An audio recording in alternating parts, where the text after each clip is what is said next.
fellow through a female attorney I knew, called me up one day and said, one of the Rockefellers would like to meet you. I made a video called Mad as Hell, and he'd seen the video and wanted to meet me and knew I was running for governor of Nevada. He was a very, very smart man, and we used to talk and share ideas and thoughts, and he's the one who told me 11 months before 9/11 ever happened that there was going to be an event, and out of that event we would invade Afghanistan to run pipelines from the Caspian Sea. We were going to invade Iraq, to take over the oil fields, establish a base in the Middle East, and make it all part of the New World Order. And we'd go after Chavez in Venezuela.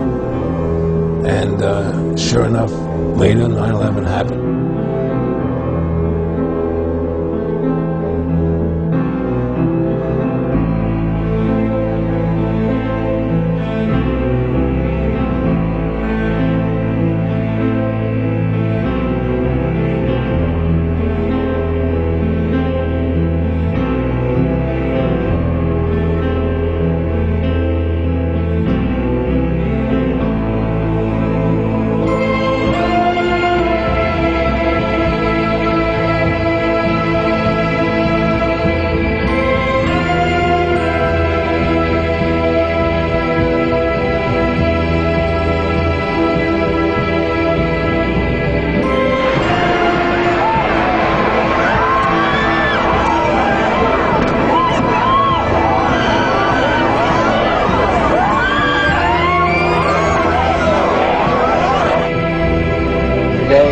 Fellow citizens, our way of life, our very freedom came under attack in a series of deliberate and deadly terrorist acts. The victims were in airplanes or in their offices, secretaries, businessmen and women, military and federal workers, moms and dads.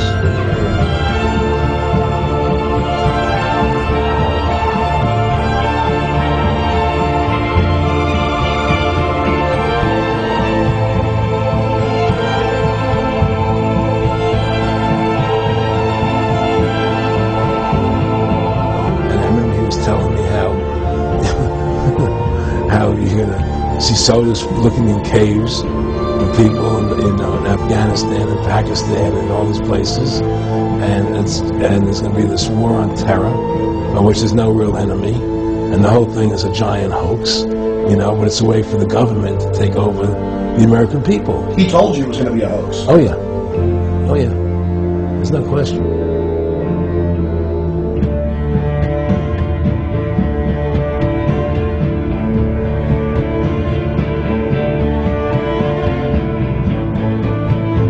And you don't have to be a conspiracy theorist to wonder exactly what President George W. Bush knew about the attack, and when he knew it. According to the official White House version, it was at this moment in a Florida classroom that Bush learned the second plane had hit the World Trade Center and that the U.S. was under attack. But here's what George Bush himself said almost 3 months later when asked about September 11th. I was sitting outside the classroom waiting to go in, and I saw an airplane hit the tower of a TV. The TV was obviously on, and I used to fly myself, and I said, well, there's one terrible pilot. And I said it must have been a horrible accident. But I was whisked off there and didn't have much time to think about it. Now wait a minute. George Bush was told about the second plane while he was inside the classroom.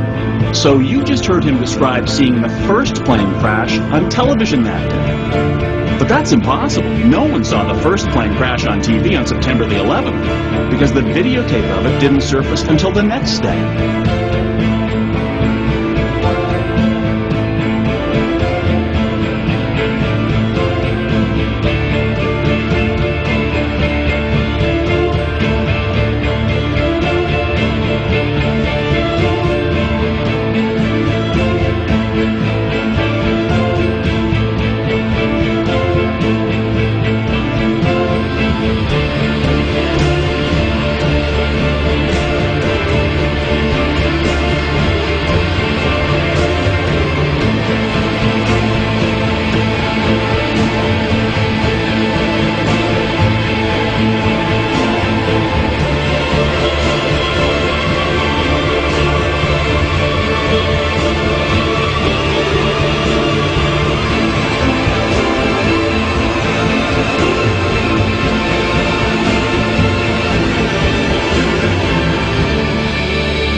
at stake is more than one small country.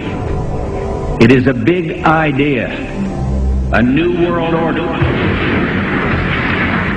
The people who are trying to make this world worse are not taking a day off. Let us never tolerate outrageous conspiracy theories concerning the attacks of September the 11th. Malicious lies that attempt to shift the blame away from the terrorists themselves, away from the guilty. Conspiracy theories, conspiracy theories, conspiracy theories, conspiracy theories.